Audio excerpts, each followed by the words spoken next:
Está começando o Store Talks Assuntos Gerais, onde conversaremos sobre política, economia e outros tópicos que impactam a vida do empreendedor. Para você que ainda não nos acompanha, eu sou o Felipe Bahia. E eu sou o Cleito Quintino. E se você está confuso, nós vamos esclarecer.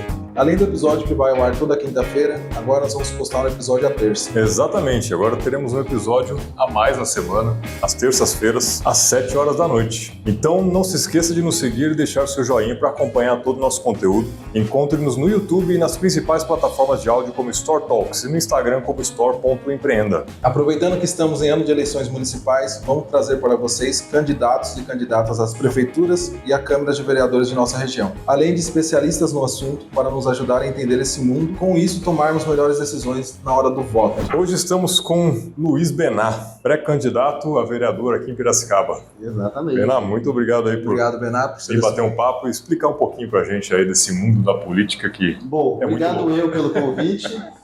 Ainda sou pré-candidato. Estamos analisando ainda, inclusive, partidos, direções partidárias, melhores nomes para a prefeitura, nomes para a Câmara, o que foi feito nesses últimos 4 anos na prefeitura, o que dá para se aproveitar, o que é interessante que não seja interrompido, o que é interessante que seja ampliado, o que é interessante que seja cessado na administração pública da nossa cidade. A nossa pré-candidatura, ela já conversa com alguns pré-candidatos a prefeito, justamente para entender quais são as ideias que cada um traz, até para nós tomarmos a nossa posição. Para quem não me conhece, eu sou coordenador do MBL desde 2015 na cidade de Piracicaba, acompanhei aí diversas gestões municipais, fui várias vezes à Câmara de Vereadores, fui expulso algumas vezes da Câmara de Vereadores, inclusive, fui ameaçado, já saí com polícia, já fiz de tudo um pouco nessa vida política aqui na cidade. Fui pré-candidato, fiz uma campanha da qual eu me orgulho muito, fui candidato na última campanha, eu me orgulho muito da minha votação, me orgulho muito da minha campanha em si, uma campanha com muito pouco dinheiro, fez muito mais votos que muitas que foram eleitos, inclusive. Foi aí uma efetividade de voto da qual eu me orgulho muito. E isso graças às pessoas que estavam comigo, que muitas delas acompanham até hoje, e estão até hoje nessa batalha aí para eventualmente conseguir uma cadeira na Câmara Municipal de Piracicaba e exercer aí o que as nossas bandeiras pregam. Uma liberdade econômica, trazer facilidade para o empreendedor da cidade. Muito importante eu estar aqui nesse podcast hoje, porque vocês tratam desse assunto, que na verdade é o que traz produtividade para a cidade. A gente está passando por uma reforma tributária aí, que é discutível, cidades produtivas, que tendem a ter um ISS maior ou uma arrecadação maior por ter trazido grandes empresas para a cidade, talvez vão ter diluído essa arrecadação na nova reforma tributária. É um pouco complexo, mas a reforma tributária ela é necessária, mas existem lobbies de todo tipo na Câmara Federal e alguns municípios vão perder um pouco, outros municípios vão ganhar um pouco. E que a gente vai discutir agora, a gente tem bastante para discutir hoje nesse podcast. Tem bastante coisa que a gente quer saber, a gente discute política constantemente aqui. Eu sou bastante leigo nesse assunto, o Cleito já é um pouco mais envolvido nisso, né? Mais chato. Mas, Bená, o que te fez parar na política? Olha, qual é o seu caminho? Eu arrepio toda vez que eu falo.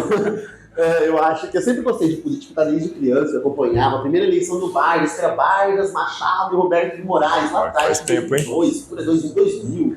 Alguma coisa assim, foi a primeira campanha que eu me envolvi, que eu lembro que eu não gostava do PT, nunca gostei do PT, que a família nunca foi petista, e tinha o Roberto de Moraes e o Vargas estava lá atrás, na rabeira, lá, falei, olha, eu acho que esse daqui deve ser o melhor. E começou a crescer e foi emocionante na época para quem estava torcendo para ele, ainda não conhecia exatamente como ia ser a gestão.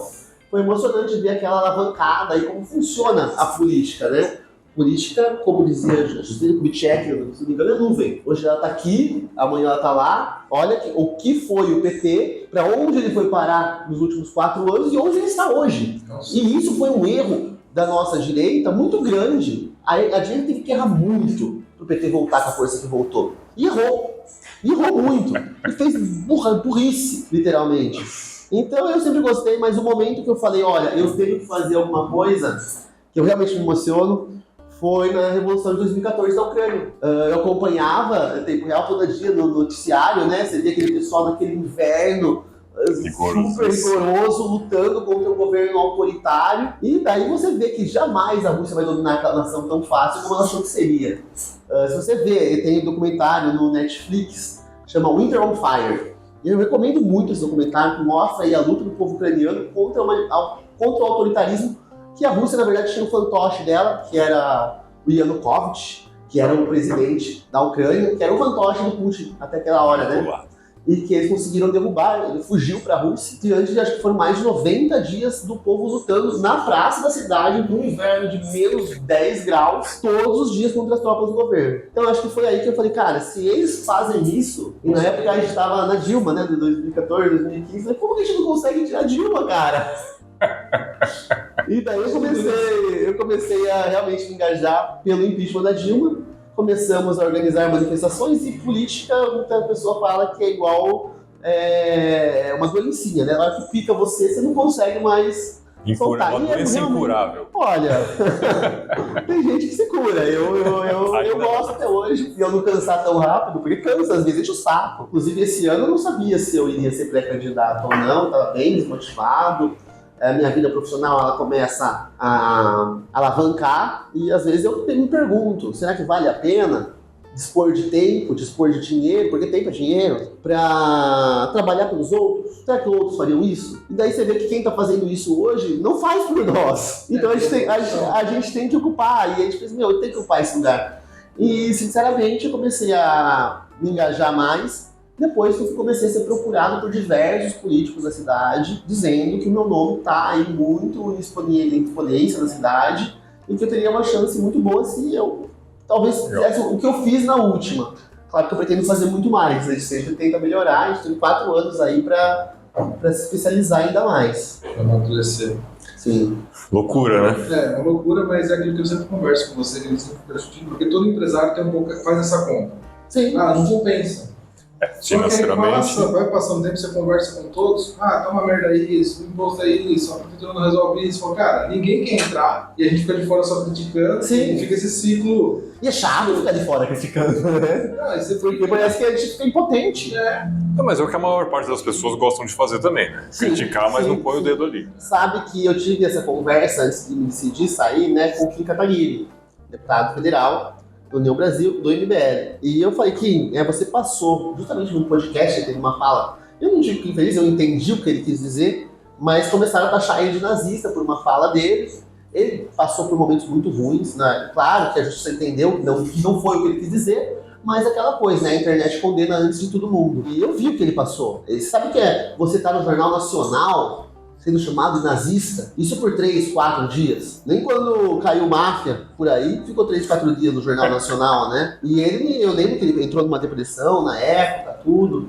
E eu falei que, cara, você só foi linchado porque pessoas não gostam de você por ser quem você é.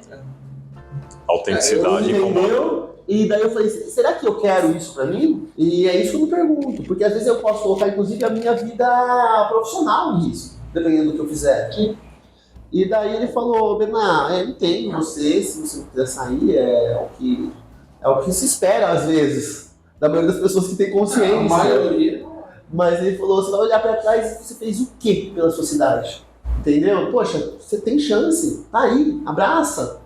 E foi uma das pessoas que insistiu pra mim, insistiu com um argumento que pesou realmente. Eu amo essa cidade, eu nasci aqui, a minha família é daqui, minha família tem família do Campestre, do Centro, da Pauliceia, da Paulista. Eu vivo aqui, a minha vida noturna é aqui, a minha vida diurna é aqui. É triste às vezes ver como tem soluções fáceis para alguns problemas e infelizmente não porque a administração não consegue, mas porque existe uma burocracia encravada aí na gestão pública, muitas vezes, por excesso de zelo, às vezes necessário zelo, que faz com que se ingesse demais. Estava conversando com o ex-secretário de Saúde, o Douglas Kogan, com o ex-secretário de Saúde do Luciano, um amigo meu, ele é do Partido Novo, e ele me conta aí diversos momentos em que ele compra um equipamento, daí tem que esperar mais um tempo para contratar a empresa, para licitar a empresa que vai instalar o equipamento. Ele não pode ser qualquer empresa que instala o equipamento, porque senão perde a garantia do equipamento.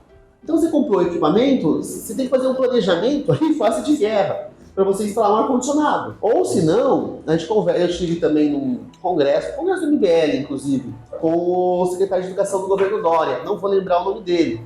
Sabe qual é o maior restaurante do mundo? Mais serve de refeição do mundo? Nossa ideia. Secretaria de Educação do Estado de São Paulo. O cara não gera só, ele não tem que gerir só a educação. Ele tem que gerir o alimento Que vai para as de milhões de crianças, todos os dias.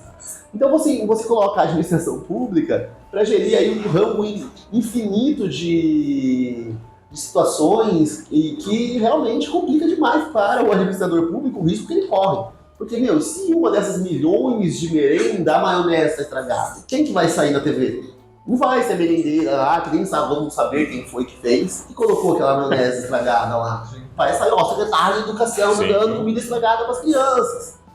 E o cara tem que ver material escolar, ele tem que ver as notas das crianças, o desempenho escolar e tudo isso ainda pensar em material escolar, mochila, caneta, lápis, infraestrutura, construir novas escolas, ou segurança, onde vai construir novas escolas, a segurança, porque hoje a gente sabe o que é tráfico de drogas nas escolas. Então ele tem que gerenciar um infinito, um mundo de coisas que se fala, é uma pessoa só, cara. E um CEO de um McDonald's pode ser que ele ganha mais de 100 vezes mais do que ele. Não tenha dúvida disso. Então, realmente eu admiro muito algumas pessoas que estão aí na vida pública, desadmiro outras, critico outras e posso criticar também as que admiro. Mas não é um trabalho hercúleo, sim, às vezes. É o que você está falando, né? Que você pega um ponto como é a educação, dentro desse ponto da educação tem diversas outras vertentes que está no braço da educação, mas não é educação essencialmente. Exato. Mas passa pela gestão da educação. Isso acontece na saúde, isso acontece em diversas pastas. Agora, tem pastas, por exemplo, que existem só para pôr capítulo de emprego. A gente tinha o Ministério da Pesca. Sim, né? Que até fato curioso, né? Fiquei sabendo um tempo atrás. Onde mais tem pescador é em Brasília, onde não tem onde se pescar. Não tem. Tem diversas cidades. Na verdade, o Ministério da Pesca foi feito para cadastrar pescadores que teriam direito a um auxílio na época da piracema ou na época da seca. Esse tipo de coisa. Mas basicamente é um cabide de emprego, um cabide de assistência social. Podia ficar na base da assistência social, né? Sim. Acredito eu. Mas a gente passou por uma gestão, sim, eu acho que o primeiro governo Lula, o segundo governo Lula, que criou essa pasta, criou inúmeras pastas. O Michel Temer deu uma reduzida, o Bolsonaro deu uma reduzida também. Mas assim, o tamanho, o número de pastas também não quer dizer que se você... eu diminui 10 pastas, só que a pasta que eu coloquei só aumentou um monte. O gasto. Então tudo isso tem que ser pensado, né? Porque é muito coisa para inglês ver, né? Sim. E tudo isso tem que ser olhado com um olhar crítico. Às vezes o pessoal faz no oba-oba da internet e não tem uma consequência. A gente tem que sempre olhar aí não só o mérito da ação, mas também as consequências que a ação traz. Isso é complicado, né? Porque vende mais fácil. Né? O mais fácil, eu estava hoje inclusive falando sobre o marco do saneamento, né? Poxa, o cara vai gastar milhões para fazer o saneamento da cidade, que nada mais é do que uma obra debaixo da terra. Que não aparece, né? Porque é uma coisa muito engraçada. Não aparece e incomoda quando está fazendo, né? Não aparece. E vamos lá. Se você tem um buraco na sua rua, todo dia você vai dar para aquele buraco, você vai falar, putz, se meu pneu furar, se meu carro quebrar, todo dia que você vai amular você vai ligar na prefeitura todo dia, blá. Agora, por exemplo, ou a luz que está piscando na sua casa vai te incomodar o dia inteiro. Agora, o saneamento básico, basicamente, você fez o seu negócio no privado lá, você quer saber pra onde vai? Você quer perguntar, será que foi pro rio, pra lagoa, você vai ser hidratado? Você quer que aquilo saia da sua frente. Você se livrou do problema, dali pra frente é de outro. Exato. Então, na verdade, é uma questão de educação da população, da gente entender que isso daí, na verdade, previne doenças. O Brasil hoje, a gente está ouvindo hoje, 3 crianças morrem por dia por doenças decorrentes da falta de saneamento. E a gente vive um paraíso aqui, que no estado de São Paulo. Eu falo para você que na capital do Amapá, menos de 10% da cidade do Macapá tem saneamento básico. Vamos numa cidade, uma capital, 10%. Surreal. É surreal. Obra enterrada não dá voto. Como dizem os políticos, e infelizmente, para enfrentar esse problema, é um problema caro de solucionar e que não tem a visibilidade política. Hoje, trazendo para Piracicaba, a gente tem uma coisa muito interessante, que é triste, na verdade, que a gente tem um gasto enorme de água nas tubulações. As tubulações da cidade são velhas, a gente perde quase metade da água tratada. É um problema que cedo ou tarde vai ter que ser enfrentado. E eu estava vendo agora vídeo de candidato a vereador, não, vereador mesmo, né? Atuante agora. Agora no final. Porque alguém tem que resolver esse problema. Porque eu falei que tem que resolver esse problema. E é engraçado, né? Porque realmente, uma hora vai ter que resolver. E assim, a população vai ficar cada vez mais velha, vai se perder cada vez mais água, e vamos ver qual vai ser a gestão que vai ter coragem. E muito possivelmente essa gestão não vai ser reeleita. E a gestão tem que ter coragem de não ser reeleito, entendeu? Às vezes é consequência do trabalho que vai ser disso lá na frente. E hoje você tem noção de quantos... Hoje o esgoto em Piracicaba, qual porcentagem está? Olha, de esgoto tratado, desde a época do governo Barja, se anuncia como 100% de esgoto tratado, tá? É tanto que, se não me engano, Piracicaba foi a primeira cidade do estado de São Paulo do Brasil. Foi, acho que no ter segundo 100%. governo Barja se conseguiu justamente, e aí a gente entra nas parcerias público-privadas, né? Que foi feita uma parceria com a Águas do Mirante, que hoje entra aí na crítica com o SEMAI, que ela pega a parte rentável do SEMAI, e o SEMAI acaba ficando sucateado por causa disso, mas é porque ela também investiu tudo isso para chegar nesse 100% de esgoto tratado. O que 100% é uma coisa um pouco complicada de dizer, porque às vezes só sai uma comunidade nova a qualquer momento. Sim. Então é 100% na última atualização. Agora, em termos de água, de perda de água, a última vez que eu li era 50%, acima da média do estado, que é de 40%. Olha quanto Esse número já se fala em Piracicaba há muitos anos, né? Não é algo recente de 50%. Eu trouxe na minha última campanha, eu ainda precisa ter mais. Não, tem. Eu ouço falar isso já há mais tempo. Mas realmente é um problema muito difícil de resolver. Você vai ter que cavar praticamente a cidade inteira para isso. Nossa, você pode ficar bravo pra caramba.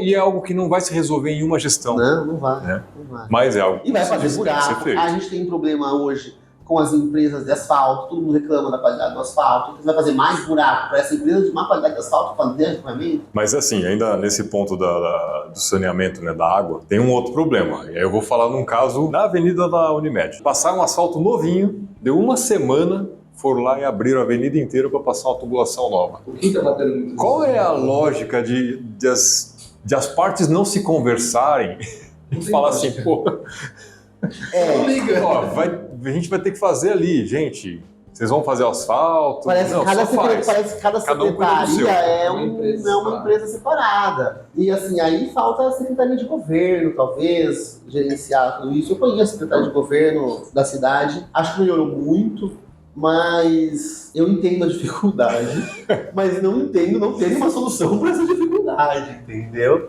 Porque não é uma coisa que a gente está falando de um caso recente, mas Sim. isso aí acontece desde sempre. Não, na verdade, hoje já E acontece em todas as cidades. Eu Sim. estou vendo bater nisso lá na prefeitura. Nos podcasts que eu Porque agora cada secretário quer mostrar mais trabalho que o outro, né? Daí um passa por cima do trabalho do outro. abre, outro fecha. Não, isso que eu tô falando é recente, mas também não é assim. Aconteceu agora esses meses, já faz uns 3 anos. Então, mas Aí vai lá o SEMAI ou Águas do Mirante, não sei quem efetivamente cuida dessa parte, e faz um outro asfalto, só que fica um asfalto totalmente desnivelado, né? Não é um negócio que foi feito, a avenida era nova. remendado, né? Remendado. Aí você anda com o carro assim. Bernardo, tira uma dúvida. Qual que é o papel do vereador? Bom, o vereador tem o papel de fiscalizar o executivo e legislar leis municipais, tá? O que hoje acontece muito? Na verdade, o vereador ele traz as demandas da população, o que não é que por si só errado, e leva até a prefeitura. O que acontece nesse ponto que pode ser preocupante quando o vereador vira o 156 da prefeitura?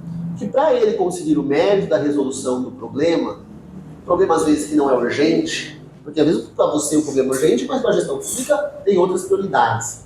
Mas para ele conseguir o mérito de ter conseguido essa solução, ele chega ao prefeito e fala assim, ó prefeito, todas as minhas demandas que eu trouxer, você aprova. Em troca disso, tudo que você mandar para a Câmara, eu aprovo. Isso é perigoso, porque daí ele deixa de fazer o real papel dele, que é o da fiscalização. E aí que a gente tem que Uma mão lava a outra. uma mão lava a outra em interesses particulares que o vereador está atendendo. E muitas vezes o pessoal adora esse vereador. Nossa, vai lá no gabinete dele que ele resolve.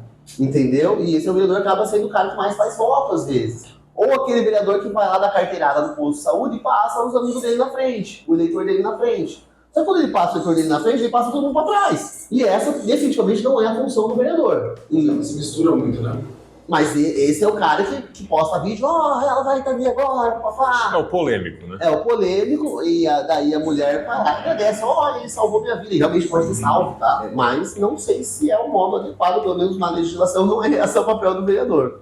Mas isso acontece desde o nível de deputado até vereador. Eu pelo menos falo muito, que independente do executivo que entre, e inclusive me questionavam muito na última campanha, porque eu não fazia muito material para o candidato a prefeito junto. Porque eu vou ser o fiscal dele se ele ganhar. E assim, a gente pode ter uma parceria política, eu acredito que esse seja o melhor candidato, mas eu não tenho compromisso com o erro. Isso é importante.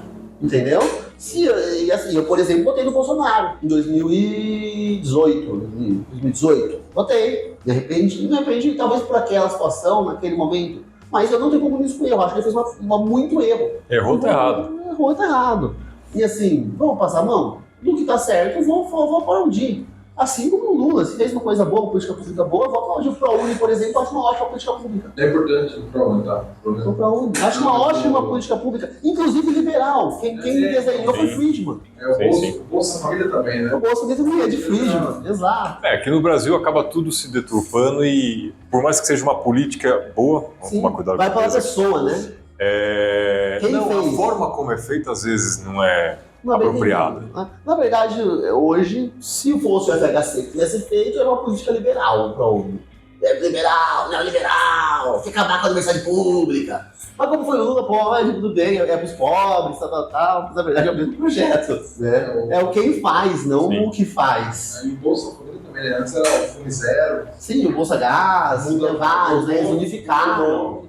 Aí quando veio o Bolsonaro, ele muda o nome de novo. Agora, Porque eles querem ter dono, né? Eles querem ser o dono do projeto social. Não é uma política de Estado, é uma política de governo. De governo, de dono. E assim caminhou aí o PT, e eu realmente achei que a gente ia acabar com o PT quando houve o impeachment, depois veio o Temer. Eu falei, esse daí não volta mais. Pode ser que passe aí por segundo turno, mas não volta mais. E voltou, ele passou perto, ainda o Bolsonaro passou perto de ganhar. Mas assim, é realmente decepcionante olhar minha luta de 2016 e ver que hoje a gente tem um PT mais forte do que em 2016. Depois de tudo que eu fiz. Quem sou eu? Mas porra, meu. É igual quando a gente fala de política, a turma tem sempre o pai da criança que vai ganhar o mérito. Né? Então, Sim. você tem lá os movimentos que ganham mérito. O MBL, mas o MBL não fez sozinho, participou. Sim. E dentro do MBL tinha uma galera também. Tem lá os que aparecem mais. E acho que ficou mesmo, acho que é o Kim.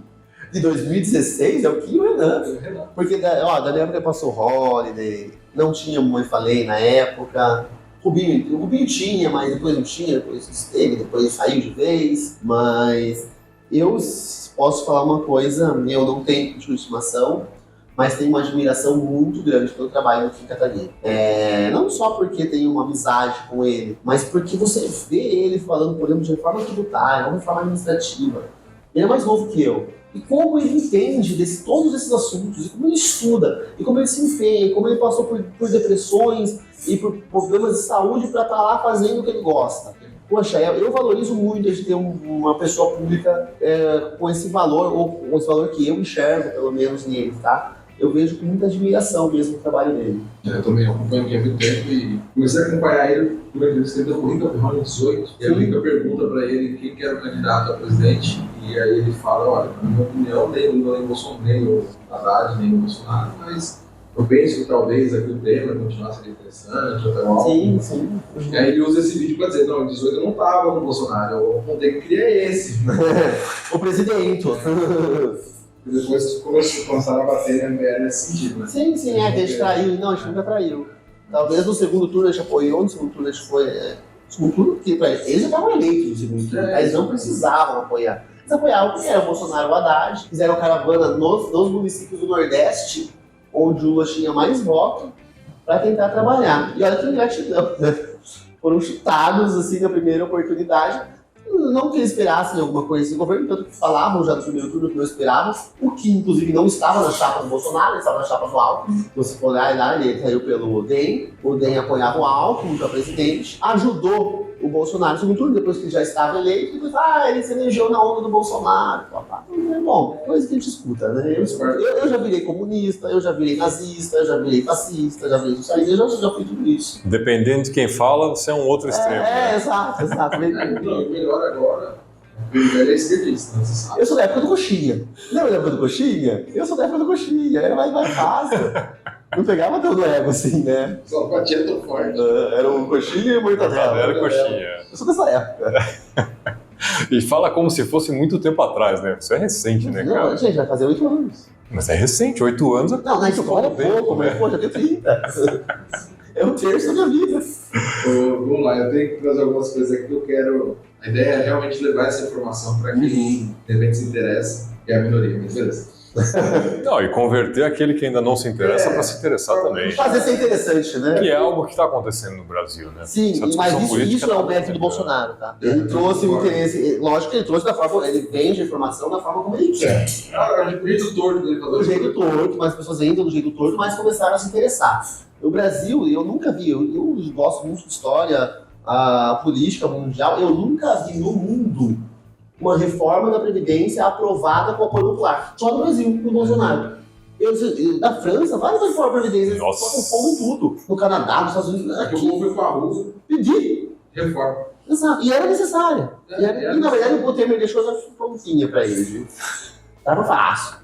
Tava Era na só boquinha. passar. Né? Reforma, o que ele conseguiu fazer? Foi. E atrapalhou ainda. Ele tirou o pessoal lá da reforma. Ele tirou os policiais federais, falando que era uma profissão de risco. Sabe quantos policiais federais morreram em ação no ano da reforma da Previdência? Federal? Nenhum. Nenhum. Mas é uma profissão de risco, né? É que o filho dele, né, poxa, policial federal, sabe? Brasil. Tem o jeitinho. Eu falo isso, dessa questão que o mérito do Bolsonaro, que eu estava pegando os números para ver. Em 2022, o total de votos entre Bolsonaro e Lula, aqui em Piracicaba especificamente, deu 229 mil votos. Para prefeito em 2020, deu 156 mil. Olha a discrepância, 70 mil pessoas não. É uma eleição muito mais interessante, né? Movimenta mais, né? Na verdade, pouco muda, né? Se na gestão pública municipal, O prefeito, o prefeito, o presidente não vai. eventualmente a economia, né? Políticas econômicas ruins impactam. Eu não vejo, eu vejo lá, por exemplo, você vive no município, a escola do seu filho no início da infância é municipal, agora até a próxima infância vai ser passada para o município. Eu acho que assim, pensar em uma comunidade como a cidade é até mais importante do que no geral. Traz mais consequência para nossa vida, para nossa segurança. Claro que políticas públicas, por exemplo, política pública federal de segurança a gente não tem. Mas para mim o federal não ajuda muito na segurança pública, que para mim é um dos maiores problemas do Brasil. Claro, tá vinculado à economia, tudo mais. Só que eu acho que cuida hoje da segurança pública no município hoje, erroneamente, porque era para ser só o Estado, pela Constituição. É que as guardas municipais foram criadas para ajudar, Suprir essa para falta. suprir Né? essa falta, mas é o município e o Estado. Mais do que vem do federal. Do federal vem aquela lei frouxa, que não muda. Vai Bolsonaro. Não mudou. A saidinha tá talvez tentando mudar agora. Vai ser muita ironia se a saidinha for aprovada no governo. O fim da saidinha for aprovada no governo. Não. Ou combate à corrupção. Bolsonaro de corrupção. Acabou com a Lava Jato. Então, assim, tanto Lula como Bolsonaro, para mim, não foram bons, né, na parte da segurança. Na parte da economia, a gente pode dizer que realmente a gente tem uma segurança fiscal maior que o Paulo Guedes. Isso é importantíssimo para atrair investimento. Mas eu acho que dentro do possível, a gente não está tão mal. Eu imaginava com um Haddad pior. Eu diria que o Haddad seria mais consciente. Viu? Então, cara, isso é surpreendente. Porque eu vejo as brigas e ele fala assim, gente, vamos segurar um pouco aqui. Não, vamos cumprir a meta. Vamos tentar, pelo menos, A né? meta é ruim, vamos tentar cumprir ela. A meta é ruim, mas é o mais consciente do governo. E, ó, se não fosse Não ele deixa lá, a meta aberta para depois dobrar ela, né? Isso. Como que funciona, voltando para o município, como que funciona a Câmara Municipal hoje?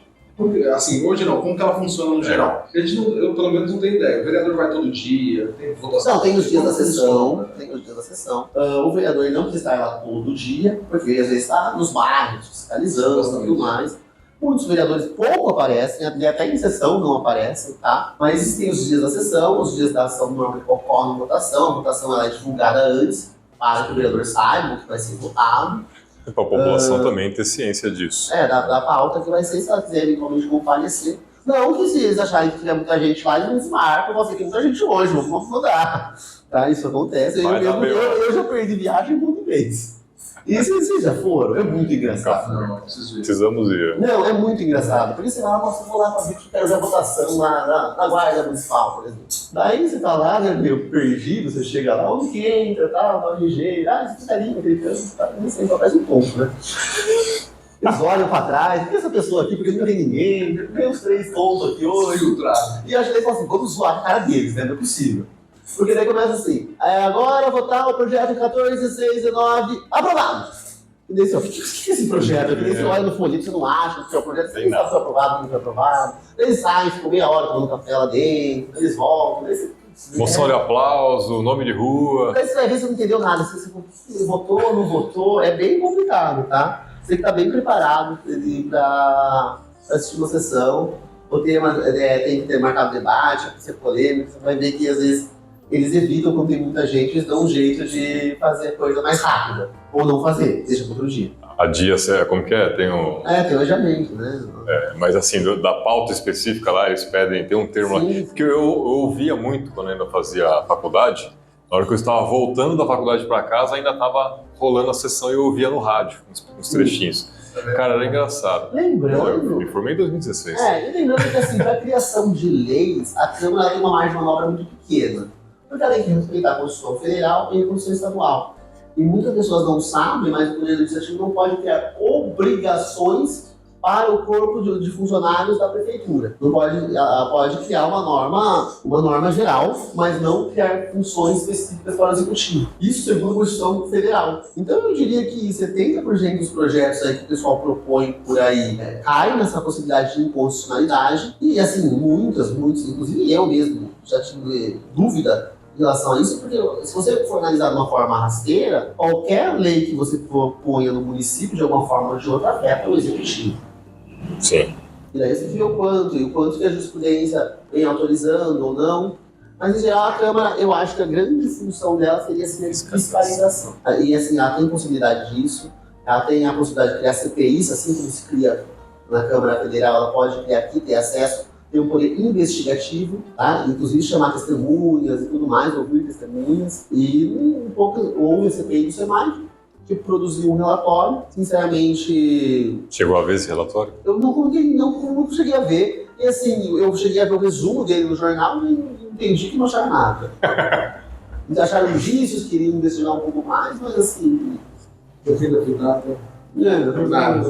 lugar nenhum. Não, eu entendi que não. Acabou em pizza. Acabou em pizza. E assim, o SEMAI é uma coisa muito estranha. Você já foi lá? Eu acho tudo muito estranho lá. Primeiro aquele protocolzinho em papel, aquela demora para atender, e depois você vai resolver um problema. Lá, uma amiga minha teve reclamação judicial para eles darem água na pia dela. E assim, por quê? Porque as demoram, não explica, não é transparente.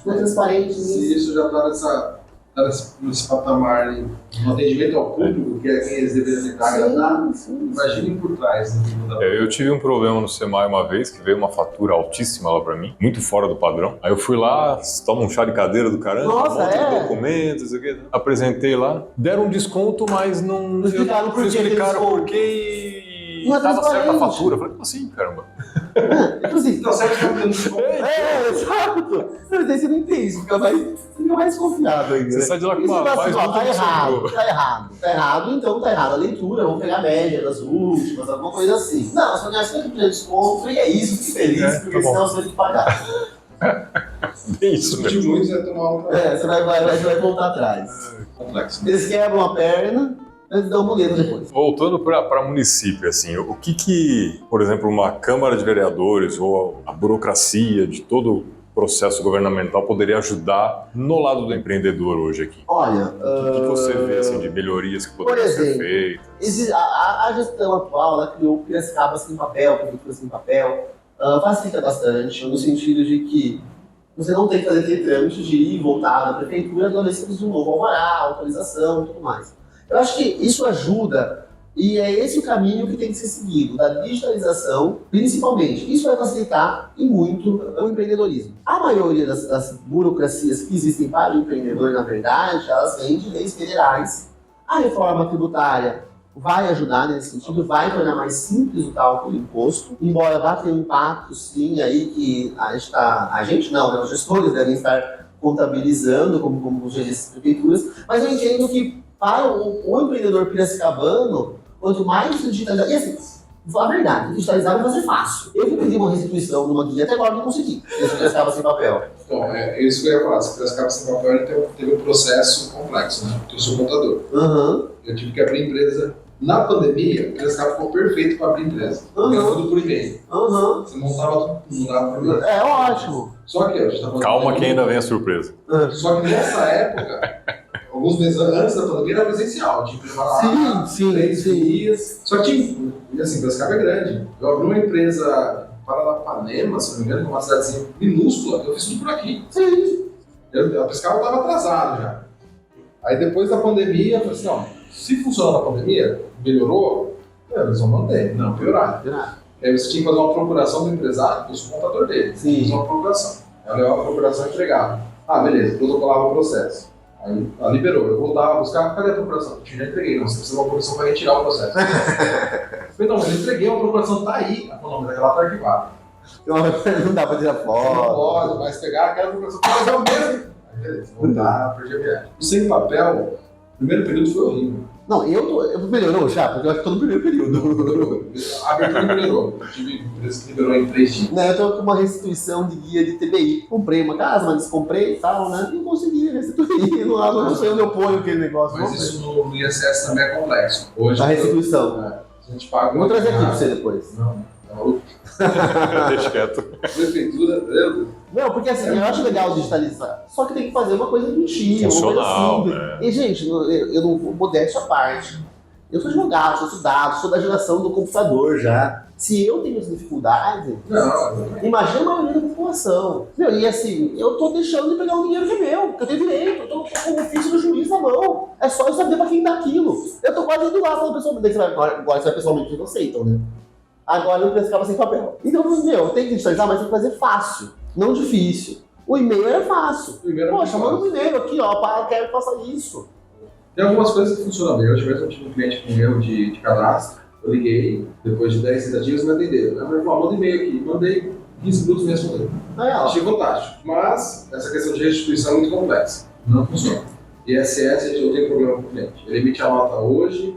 É, muito difícil. O cliente recebe a nota e depois de 3 dias o cliente fala, essa nota aqui está errada por algum motivo. Cancela, a prefeitura não deixa cancelar porque a nota tem um valor de R$15.000, você não vai poder E cancelar. só que antes você tinha possibilidade de ir lá pessoalmente resolver, né? Agora não tem mais, tem que ser naquele negócio lá. E aí, Mas eu vou pegar, até a eleição eu vou pegar esse dinheiro e vou pôr na minha campanha. Né? a promessa. É, promessa. Ó, promessa. E esse processo é muito ruim porque não tem um manual de orientação. Não. Hoje em dia, na era digital, o sem papel, por exemplo, eu fiquei sabendo de alegre. Porque eu fui na prefeitura chegar e falei assim, ó, tô com esse processo protocolado, não mudou. Eu falei, como assim? Tá no site, não tá. Ah, não, então não subiu ainda. Volta lá e vai nesse link aqui, tinha que dar um link. Um link específico, né? Não, faz uma campanha. Sim, Faz uns informativa. vídeos, posta uns vídeos no Gente, eu não tenho pra quem reclamar, não tá Então, entendendo. a assessoria de imprensa da prefeitura e Não, eu marketing tive uma tá... conversa dessa com o prefeito Luciano. Eu fui agora, esse final de semana, no Pira nos Bares. Até que uma coisa interessante, cada semana eles levam numa escola municipal vários serviços da prefeitura. Bem interessante. Quem sabe disso? Pouca gente. É mal divulgado. É, eu tem só coisas boas. ouço isso, acho que na educativa, que eles comentam lá. E assim, é mal Quem ouve divulgado. educativa? E assim, o Luciano, ele teve coisas aí positivas na gestão, mas não sabe vender. E ele tá vindo aí com a ideia de concretar no lugar de asfalto, botar concreto. O preço do concreto baixou, né? E é muito mais durável. Sim. É ótimo. O concreto vai durar 40 anos, o asfalto dura 10. Mas, bom, você tá sabendo? Alguém tá sabendo? Eu não tava sabendo. Eu fiquei sabendo no boca dele, falando que vai fazer. Nem vou conferir ainda, né? Mas assim, É, ele é bem ruim de comunicação mesmo. ele é ruim de comunicação. E ele, assim, o Luciano, acho que era alguma coisa do Bartes, ele trouxe. Ele foi secretário da indústria do Ele bar. ajudou, acho que era da CJ, da Hyundai. Ajudou. Eu não sei quem que ajuda. É porque Ajudou. assim, o secretário da indústria ajudou, com certeza, teve o papel dele, né? Mas foi só ele? Não sei. Às vezes a própria Barnes tem mais do que ele. Não sei. Mas assim, eu vejo algum mérito na gestão dele.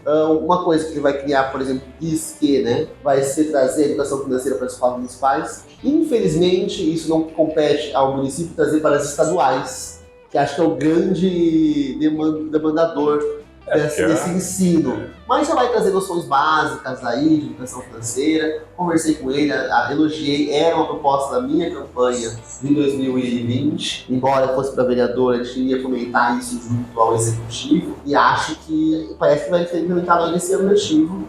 A educação financeira, conceitos básicos, porque a educação municipal ela pega a criançada mais nova, né? Mas acho que é um começo. Eu acho que é muito problemático para nossa produtividade como brasileiro mesmo, quando a gente vê um jovem de 18 anos sair sem saber o que é juros, sem saber o funcionamento de juros. Daí você pega esse moleque, eu vou chamar, né? Ele sai com 18 anos, para comprar ele começa o primeiro emprego, bem, ganha aí seus 2, 3 mil bom para 18 anos, compra uma motinha financiada. Mal sabia, ele está pagando 4 motinhas. Por quê? Porque ele aprendeu tabela periódica, a lei de Bhaskara, que eu particularmente nunca usei, mas também sempre me recusei a decorar, tá? Fui passando, isso daí eu confesso, eu passei meio na cola, a lei de Bhaskara, até hoje eu tinha no meu pezinho, lá na minha meia, a lei de Bhaskara, porque pelo amor de Deus, você fazia obrigar a pessoa a aprender aquilo, nunca usei, e assim, eu sou uma pessoa, parece às vezes, você é inteligente, eu tem vários estudos que eu gosto, pesquiso, me interesso e vejo utilidade. Agora, poxa, você vai obrigar o macaco a nadar e o peixe a subir a árvore, entendeu? Poxa, não é da pessoa. É quase uma tortura para a pessoa ir na escola aprender a decorar a tabela periódica. A escola não pode ser vista como um lugar que fomenta coisas inúteis. E é inútil. Ou, na verdade, é inútil. Vai pro químico, Sim, o cara que vai estudar isso. E daí o novo ensino médio do governo Temer entra mais ou menos para isso, para direcionar o aluno já no ensino médio para estar mas é muito novo. Não é muito novo, não. E é muito novo para saber o que não gosta, né? Então é suficiente para saber o que gosta também, pode ter certeza.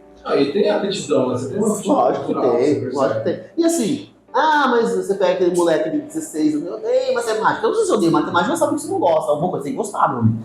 Porque senão eu odeio tudo. Aí é fácil, né? Porque o pessoal diz que, mas tem que aprender filosofia. Cara, filosofia você tem até quinta, sexta, sétima, oitava, série, tá bom. Ou é muito ruim a história de filosofia, né? De duas, uma. Agora, se obrigar o cara que quer ser matemático, quer ser químico, quer ser físico. Direciona, né? Direciona. Antigamente era assim, né? Tinha lá o científico. Eu fiz colegial na Austrália, né? Eu fiz um ano na Austrália. E lá já era assim. Eu aprendi a matemática, mas a matemática que eu aprendi é a matemática básica. Que era a regra de 3, porcentagem, um pouquinho de geometria lá. Que é o que você usa. O essencial pro dia a dia. E agora eu falo pra você, a história que eu tive, o conteúdo de história que eu tive é uma coisa fantástica. Você ia até as bibliotecas para estudar na fonte. Não é material escolar que você vai estudar, que vai saber quem escreveu. Era uma apostila. Não, você vai na biblioteca, a gente estudou a Revolução Chinesa. Todos os livros da Revolução Chinesa, a pessoa colocava na mesa, estudem esses livros aqui, desse autor, ficava lá na biblioteca estudando, ela só faz se dava dúvida eventualmente.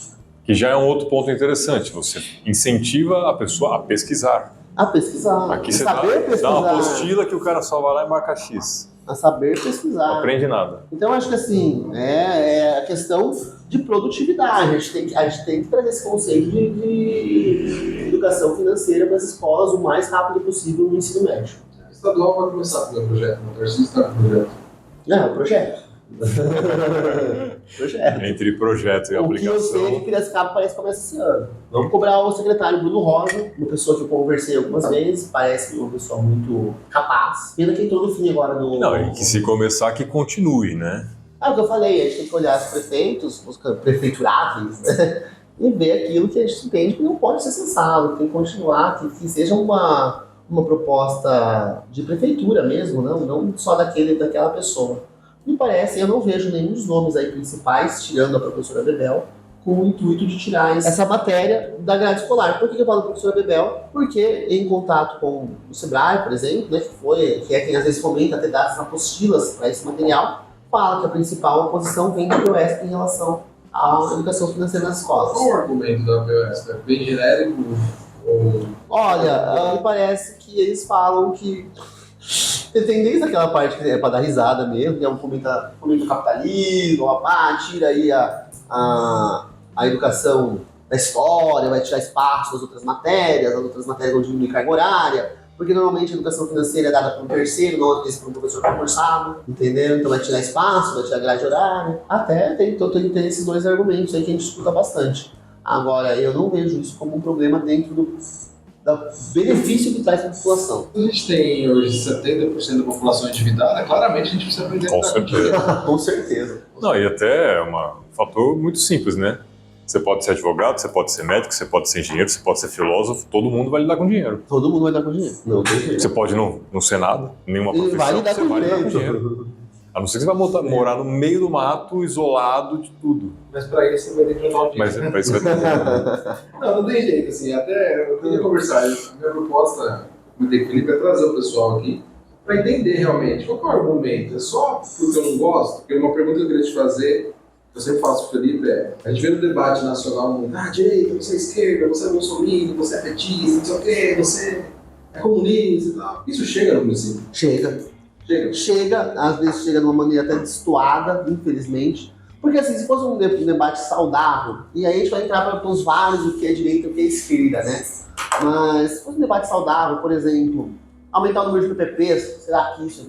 Vamos supor que as pessoas acham que isso é de direita, tá? Vamos debater. Tem PPP que é ruim, tem PPP que é boa. Assim como tem ONG que é boa e ONG que é ruim. Exato. E assim, e isso dá. Agora, você matar a discussão, isso é um projeto de direita, isso é um projeto de esquerda, acho que isso é muito prejudicial para o debate político. Por que eu me considero um liberal? E acho que ainda, eu sei que o liberal está na centro-direita hoje, mais ou menos, mas tem gente que já me joga pro comunismo, assim, né? Comunista, papá, quer um aborto. Nunca isso é uma coisa que nunca vai chegar no debate municipal, mas chega. A pessoa quer saber se o candidato a prefeito é a favor do aborto. O que isso muda na gestão do prefeito? Nada. Ele nem pode. Não, ele não pode. É até criminoso tentar mudar uma coisa dessa. Mas a pessoa está interessada em saber isso. Agora, isso chega no debate? Chega. Isso vai trazer voto? Eles pôr esse posicionamento, ele vai. E tem muito candidato que vem aqui só falando, eu sou o Bolsonaro de Piracicaba.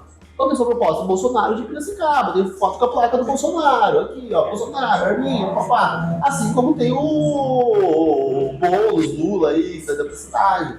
E às vezes esses caras são eleitos. Sim. Então isso chega sim no debate municipal. Isso chega na eleição municipal. Infelizmente não com a maturidade que devia. E assim, eu acho que não é a maioria. A maioria não vai se polarizar. Eu acho que o centro aí, não vou falar de centro, mas pessoas que vão olhar políticas públicas e falar, esse cara parece entender um pouco mais, esse cara tem mais condição de fiscalizar, acho que isso a gente vai ter uma população maior pensando nisso. Não assim só nesse, é a condição melhor.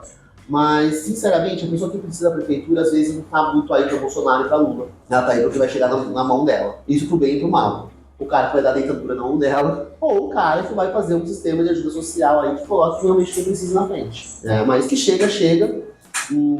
Acho que tem que chegar com mais maturidade. Eu tô vendo aí candidato a prefeito dos dois lados apostando na polarização. Apostando que vai trazer o Bolsonaro na cidade, o Lula na cidade, e vai resolver o problema dele.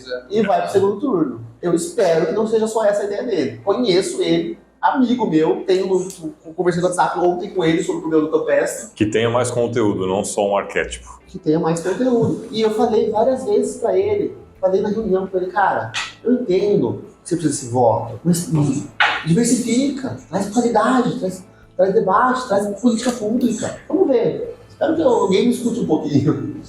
Eu pergunto porque eu já estou vendo aí, acho que eu até brinquei, se tiver uma conversão de capital político, a eleição é de Lula.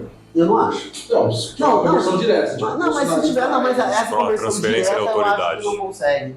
Ela vem, eu acho que posso falar, hoje todo voto que ele tem é por causa disso, que é 5%. Eu não acho que nem 1% do voto dele é por causa dele.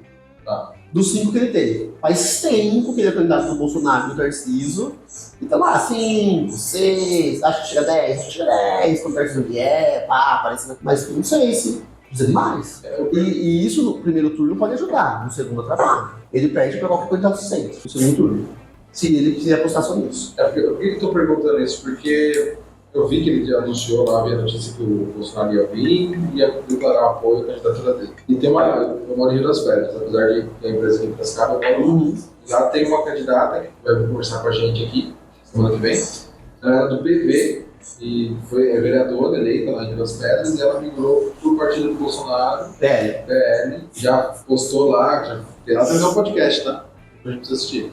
Ela conversou com a Alex Madureira, já estão ali, ela já colocou nas redes que o Bolsonaro vai passar lá também para apoiar ela. E Rio das Pedras, de fato, 70% é Bolsonaro. Não, aqui em Piracicaba também, mas aí que tá, essa conversão direta. Eu acho que, primeiro, o público bolsonarista ele é meio raivoso, tá? É um pessoal meio bravo. Ele vai falar, nossa, mas nunca foi Bolsonaro, agora tá Bolsonaro. Eles olham isso. Em caso do Alex, ele vem se e aí, seguindo o contrário do que eu falei pra ele vem se radicalizando mais pro bolsonarismo, justamente tentando a estratégia do primeiro turno. Não vai ser no primeiro turno e no segundo turno. Porque para ganhar, necessariamente, ou você ganha no primeiro turno, ou você vai pro segundo turno aqui em Piracicaba.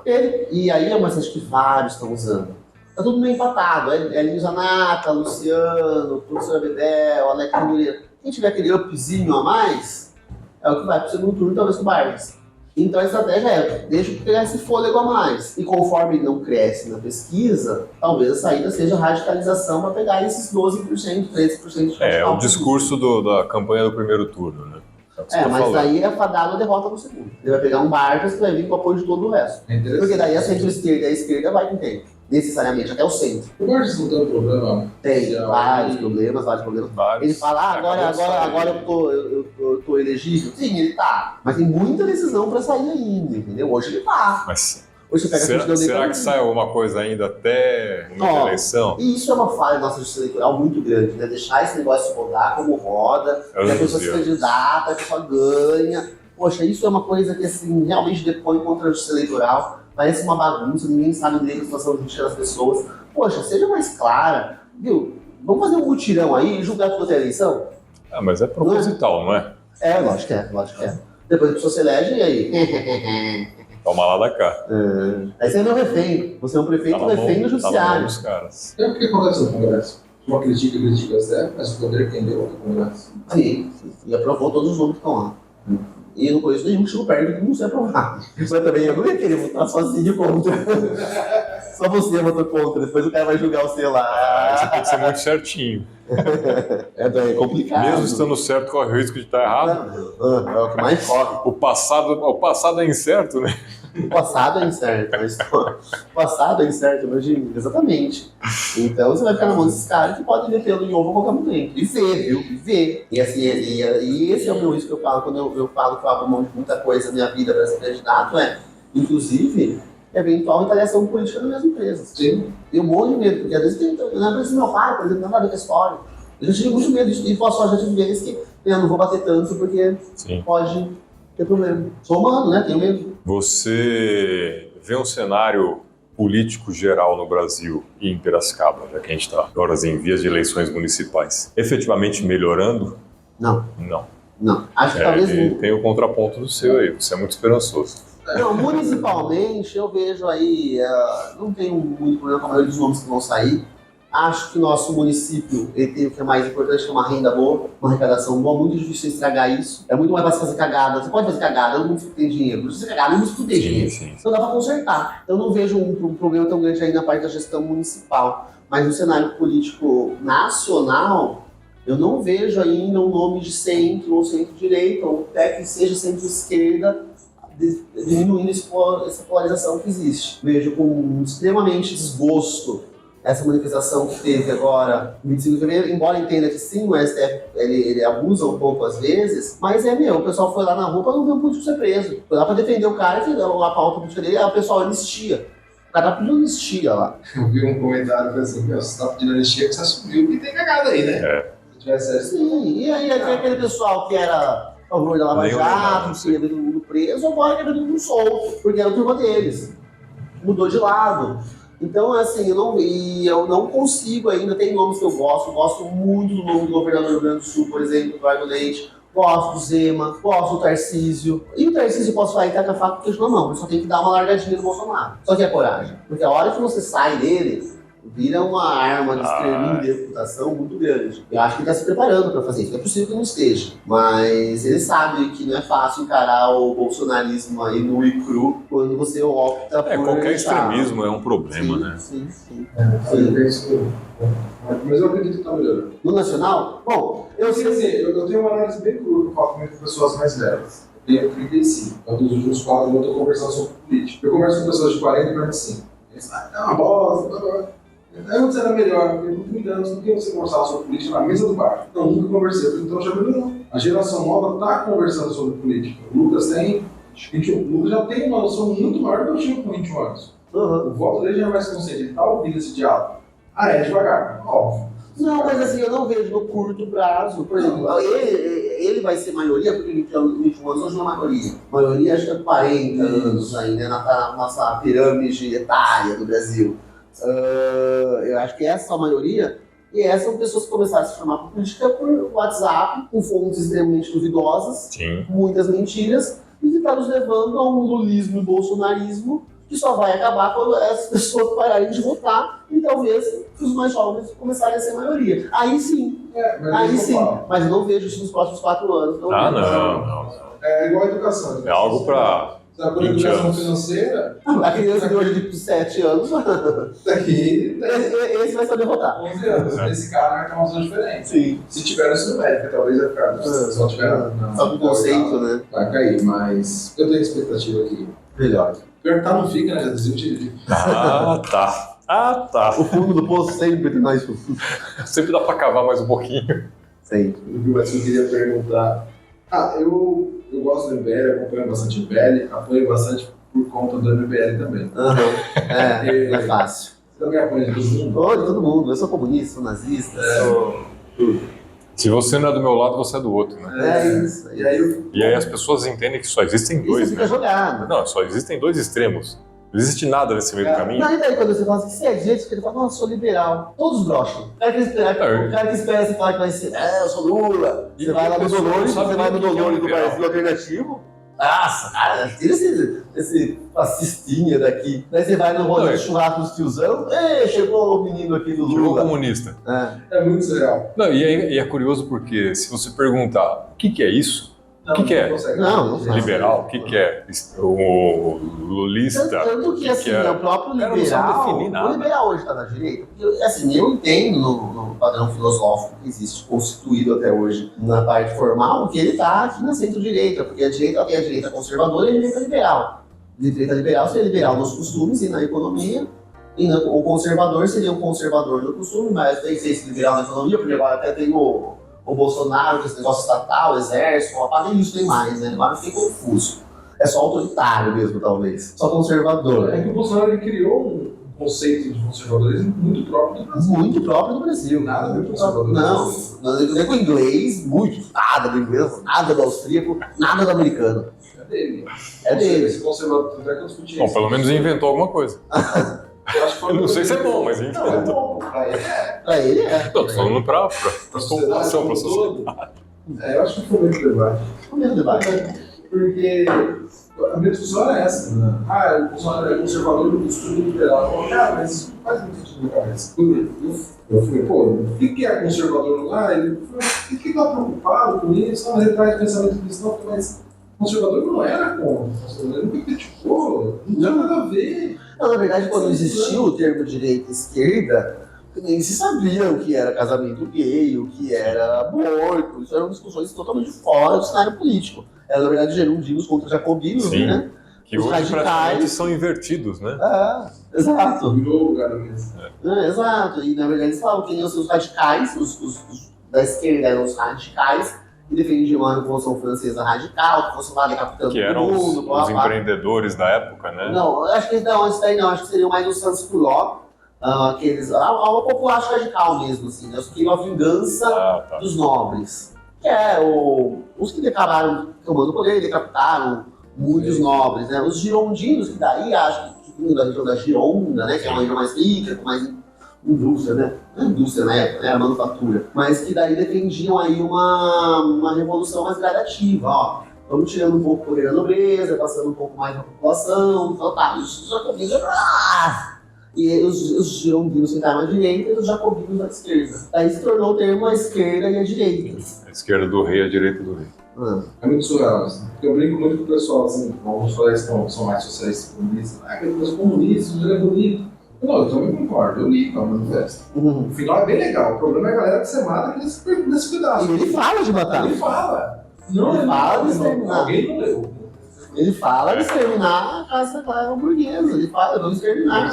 É revolução, toda revolução. Porque tem um custo. Também não vai funcionar, porque alguém ali vai se sobressair e tomar o lugar daquele que foi exterminado. Sim, Você vai porque continuar é uma briga exterminando. por poder. E depois, na verdade, todo lugar que tem o tal do comunismo ou socialismo, né? Comunismo não, porque o comunismo exige que seja o mundo inteiro socialista, né? Mas todo lugar que chegou socialista, na verdade, não é socialista. Existem castas políticas com aquela produção. com É uma aquele ditadura. dinheiro. Sim, exato. Ó, a China, Alguns são mais Cuba. iguais que os outros. Exato. Alguns são mais iguais que outros. E o MBL. Pra quem não entendeu, é só ler a Revolução dos Bichos. Carmen Lúcia falou essa frase também. No Brasil existe uma igualdade jurídica, mas alguns são mais iguais do que outros. É meio surreal, assim. A Carmen já deu uns votos meio estranhos também. Gosto, em geral, eu gosto dos votos dela, tá? Mas assim, no direito às vezes discordo. Eu, quando tava falando com o meu cliente, eu sempre concordo, tá? Às vezes eu até acho que é um pouco forçado, nem quero explicar, mas eu sempre concordo. MBL, direita ou esquerda? Direita e esquerda. Centro-direita. Centro-direita. Eu me considero de direita. Dentro do MBL, nós somos democráticos, né? Tem alguns mais radicais, outros menos radicais. É formado por um grupo diverso, isso faz parte. Sim, exato. Eu me posiciono e tendo a requerer o posicionamento do grupo como uma centro-direita. Vem me incomodando às vezes, aquele posicionamento muito youtuber, muito... Mas assim, são perfis, o MBL também chegou um pouco dessa forma. E tem o mérito deles, nosso, né? Eu talvez pelo meu perfil de jurista, advogado, empresário, não posso me expor tanto como outras figuras se expõem. Mas eles têm o mérito deles, às vezes me incomoda, mas eu entendo que também eu aproveito dessa exposição deles, exato.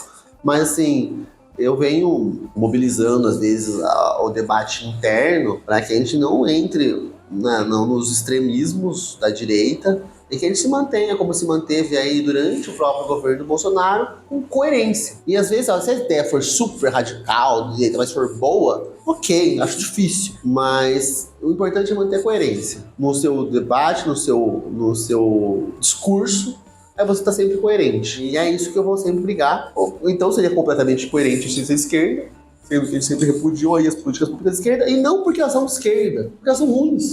Entende? O problema não é a pauta. É porque elas são ruins. Não é a pauta pro lado que ela é a qualidade dela. Elas são ruins. Então eu estava hoje num encontro, estava falando sobre PPP, né? E estava falando, olha, vale a pena, por exemplo, privatizar presídio? Era a discussão, né? Em termos econômicos, não tenho dúvida de que sim. Porque você vai ter o carcereiro lá, você vai ter que aposentar na aposentadoria do estadual, tudo isso traz um custo aí muito grande. Então, só que assim, daí você tem que analisar outros aspectos, né? A segurança, a própria segurança em si. Só que assim, vamos estudar, vamos ver na ponta do lápis se vale a pena cada política pública de PPP. E a maioria sim, acaba entendendo que é interessante. Por quê? Porque o Estado, como eu disse, o secretário de Educação não tem condição de ser o maior restaurante do Brasil. E aí fica a cargo do Estado fiscalizar isso, e não operacionalizar isso. Não, e fica um imbróglio gigantesco, porque pra você fiscalizar uma coisa gigantesca e você travar aquela coisa, porque assim, beleza, fiscalizei, achei um problema, vou travar tudo? Vou derrubar o secretário de Educação porque a maionese estava estragada? Vou travar tudo? Daí todo mundo vai ficar sem maionese? Como vai resolver isso? A nota lá da média da escola melhorou legal, mas... a maionese. O caso, agora, a gente vai entrar numa discussão municipal aqui. Eu tive uma conversa com o prefeito Luciano sobre isso. Ele fala que aquela UPA que foi privatizada é uma das que é mais bem avaliada naquela avaliação interna que existe na UPA. E eu só escuto falar que é ruim por aí. Mas você escuta por causa do caso do escorpião. Porque, mas nenhuma tem, às vezes, não é erro que acontece, às vezes não está preparado. Bom, é um erro grave, né? Uma pessoa morreu. Mas ele falou, é um caso, às vezes isolado, que prejudicou aí impacta toda a visão da política pública. Ninguém faz uma matéria, vai lá fazer uma matéria e fala, tá muito bom. Isso aqui tá, né? Isso aqui tá. É um problema. E é aquele problema de comunicação que a gente fala que ele tem. Mas aí toda a política pública é afetada por um caso isolado. Um caso grave. Agora, será que na UPA pública teria? Última pergunta. O MBL, uma coisa que eu sempre gostei particularmente, é a questão do financiamento público. Certo. Lages, hoje, teve essa conversa, não usava dinheiro público, total. Em 22, a gente viu aí que deu uma balançada, parece que a população já não se importa tanto. Não se importa. O novo virou a chave. O novo já ficou lá, que vai usar dinheiro público e tudo mais. Vocês têm alguma coisa vista nesse processo? Olha, nós não vetamos mais o uso de dinheiro público porque a gente acaba sendo engolido por quem usa. E como a gente vai combater quem usa se a gente é engolido por eles, tá? Então a gente acaba tendo que entrar na regra do jogo. Eu, particularmente, não tenho problemas em usar. Acontece que a minha campanha última foi muito barata, a gente conseguiu fazer sem. E assim, não vou dizer que foi problema o dinheiro, que faltou, não. Já decidi se vou usar ou não? Não. Não decidi. Mas não é uma coisa... As campanhas do MBL costumam ser muito baratas. Elas têm um impacto muito grande por um custo muito pequeno. Então, às vezes usa essa discussão pra gente, pode ter certeza que não é o grande impacto, mas eu não fui eleito. Esse é o ponto. Se foi 1.000, 2.000 que faltou para ser eleito, dessa vez que não seja isso que vai faltar, entendeu? E pra gente atingir nosso objetivo aqui na cidade, que é sim conseguir uma cadeira. Agora, sobre o financiamento do MBL em si, acho que você quis dizer também. Também. Não deixa aquela pergunta escapar, não deixa a pergunta polêmica sem resposta. O MBL Piracicaba deve ter agora uns R$120 na conta. Porque acho que todo mundo contribuiu com 20 esse mês, daí acho que conseguimos chegar nos 120. Todos os apoiadores devem ser R$20. Tem alguns que estão lá inadimplentes, deve ter que cobrar, mas é chato cobrar, né? Mas a gente cobra. Agora o MBL Nacional, tá? Existe sim uma captação, a gente tem a revista que a gente vende, tem o clube que a gente vende também. E tem também o financiamento de pessoas que podem lá doar, inclusive acredito que empresas possam doar para o movimento. Claro que isso não é aberto, porque não é qualquer pessoa que quer se expor. Não, eu vou doar para você, não quero que saiba que eu doei para você, porque pode ter consequências políticas para mim. Bom, o empresário que doa uma quantia grande para um grupo polêmico como o MBL pode sofrer retaliação do governo. E isso pode ser um problema. Então, claro, todas as vezes que houveram denúncias dizendo que existem aí malfeitos na gestão do dinheiro do MBL, nós entregamos para quem é de competência, que é o Ministério Público. E nenhuma vez houve problema, todas as vezes foi referendada a conta, nunca acharam problema nenhum. Mas a gente não vai abrir por abrir. A gente abre para quem tem competência para investigar. Tá respondido. Tá bom. Ô, Bená, além do Instagram que tá passando aqui na tela, tem alguma outra rede social que o pessoal pode acompanhar? luisbená.mbl. Nós logo vamos lançar um site. Luiz com S, tá? Luiz com S, luisbená.mbl, com S. Falou bem. E nós vamos lançar um site em breve, né? Onde vão vir aí as propostas do pré-candidato e do MBL em si para a cidade de Piracicaba. Tudo vai estar nesse Instagram aqui e no Twitter. Tem o Twitter também, luisbená.mbl. Eu peço apenas para o eleitor piracicabano que olhe para a sua cidade, veja o que é interessante de mudança. Se quiser nos procurar, nos procure, nós estamos dispostos a dialogar, procurar soluções para diversos bairros. Estamos indo aos bairros, sempre muito requisitados os bairros, para falar sobre aí políticas públicas de qualidade para a nossa cidade. Então é só entrar no nosso Instagram, a gente responde assim o mais rápido possível e a gente vai debater um pouco mais com seriedade a política pública em Piracicaba. Muito obrigado. Muito obrigado aí por ter compartilhado toda essa história com a gente. Muito obrigado. Que seja uma excelente campanha aí para você. Pré-campanha, por enquanto. Pré-campanha. Mas será também uma campanha, se Deus quiser. Muito obrigado, gente, pelo espaço. É isso. Fechou. Semana que vem tem mais? Semana que vem tem mais. Até mais, pessoal. Valeu. Pessoal, até mais.